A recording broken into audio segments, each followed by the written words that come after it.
The joint counteroffer of the governor and the House shows we continue to be serious about negotiating. We are not willing to compromise on things that are most important to Minnesotans, like their health care and investing in education. There are certain red lines we won't cross there. But we've shown very serious progress throughout the conversations about negotiating.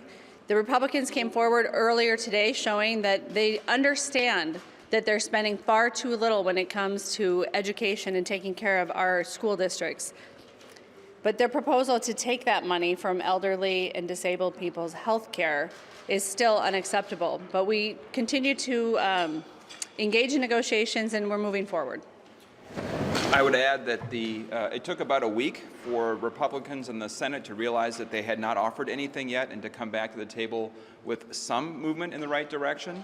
The governor has obviously proposed, together with us, a significant change in transportation, and we do not expect to continue to make substantial offers without Senate Republicans coming forward. We are not going to negotiate against ourselves. They need to come to the table in a serious way, and the time for doing so is running out.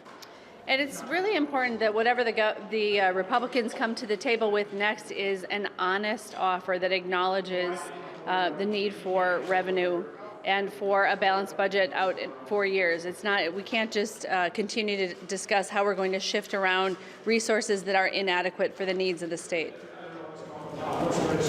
They're saying that Wednesday is sort of the period by which you have to get all this done. Will Wednesday leave enough time for committees? They haven't even heard their budget targets. They haven't considered their finance yet. There's a lot of work to do in committee. Is there enough time? There is enough time if we have global targets by Wednesday. It would be much better if we achieved global targets earlier, because there are a number of subsidiary conversations that have to happen next. Each of the conference committees, once they have their big target, will have to make a lot of smaller decisions, and they will have a deadline to get their bills to the reviser.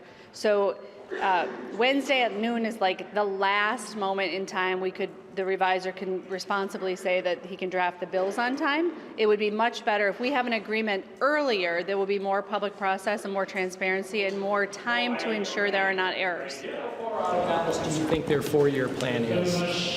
Well, they transfer around about $1 billion of general fund money in the first biennium, but there's a lot of shifts and gimmicks, so it's hard to give you a number.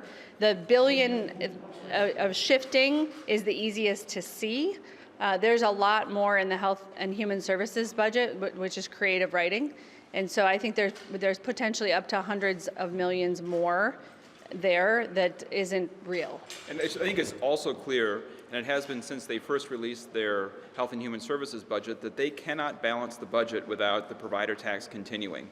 That is not possible even under their scenarios. So I think that we're at the point of acknowledging that there's no path forward without the provider tax. I think the Republicans are at the point of acknowledging that too.